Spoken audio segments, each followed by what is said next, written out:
Hello दोस्तों, नमस्कार। उम्मीद टेक्निकल यूट्यूब चैनल के माध्यम से समस्त ईपीएस 95 पेंशनर्स भाई बंधु आप सबका हमारे नए वीडियो में स्वागत है।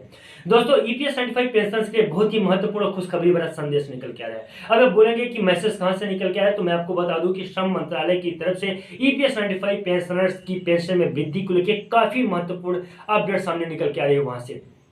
और मैं आपको बता दूं कि माननीय श्रीमती हेमा मालिनी जी ने भी श्रम मंत्रालय को बोला था कि श्रम मंत्रालय में ईपीएस 95 पेंशन की पेंशन वृद्धि को लेकर काम चल रहा है। अभी माननीय अजय भट्ट जी जो उत्तराखंड के वन और जो तो राजमार्ग अधिकारी हैं, उन्होंने ईपीएस 95 पेंशन की उच्च पेंशन हेतु वहां पे पत्र भेजा है। हालांकि इस खबर को मैं ये कहीं बल्कि दो बार इस पे वीडियो बना के आप लोगों को समझा चुका हूं, आप लोगों को बता चुका हूं। अब मैं आपको बताऊं कि माननीय श्रम मंत्रालय की तरफ से ईपीएस 95 पेंशन के लिए किस प्रकार से नई अपडेट और बढ़िया अपडेट निकल के सामने आ रही है।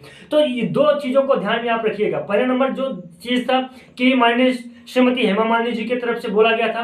दूसरा नंबर अभी माननीय अजय भट्ट की तरफ से भी ईपीएस 95 पेंशन को उच्च पेंशन के लिए श्रम मंत्रालय में बोला गया है। इन दोनों चीजों को ध्यान में रखते हुए मैं आपको एक बात याद दिला दूं कि माननीय श्रम मंत्रालय ने ईपीएस 95 पेंशन की पेंशन को लेके उनकी एक फाइल पे स्टडी की थी और जहां तक लगभग यह जानकारी भी मिली थी कि वो जो फाइल है ईपीएस 95 पेंशन की, उस फाइल पे काम हो चुका है। अब ईपीएस 95 पेंशन की पेंशन में वृद्धि बस होनी है। अब ईपीएफओ की बात थी, ईपीएफओ का डाटा बना है कि नहीं बना है, इस पर प्रश्न उठा था।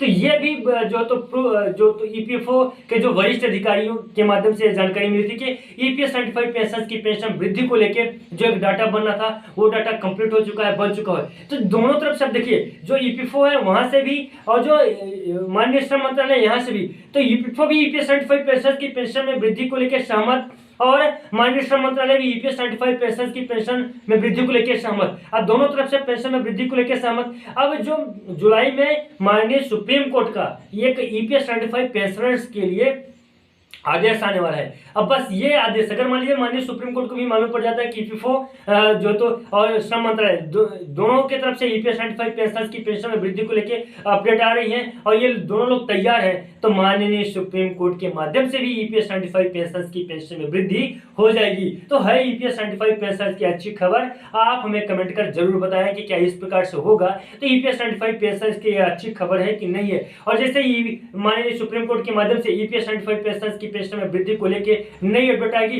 वैसे ही माननीय सुप्रीम कोर्ट अपना आदेश पारित कर देंगे पेंशन की पेंशन वृद्धि में। और जो तो माननीय श्रम मंत्रालय और माननीय ईपीएफओ दोनों की तरफ से ईपीएस 95 पेंशन की पेंशन में वृद्धि को लेकर जो फार्मूले के आधार पर पेंशन में वृद्धि हो जाएगी, फिर इसके बाद में पेंशन में वृद्धि होनी तय हो जाएगी, सुनिश्चित हो जाएगी और हो जाएगी।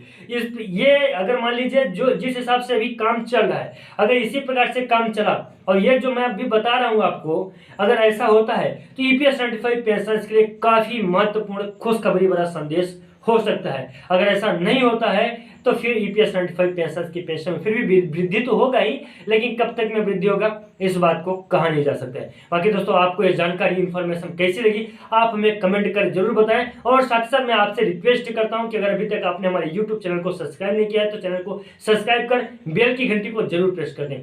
चलो दोस्तों, मिलते हैं किसी नए वीडियो में और नए अपडेट में। तब तक के लिए नमस्कार, जय हिंद, जय।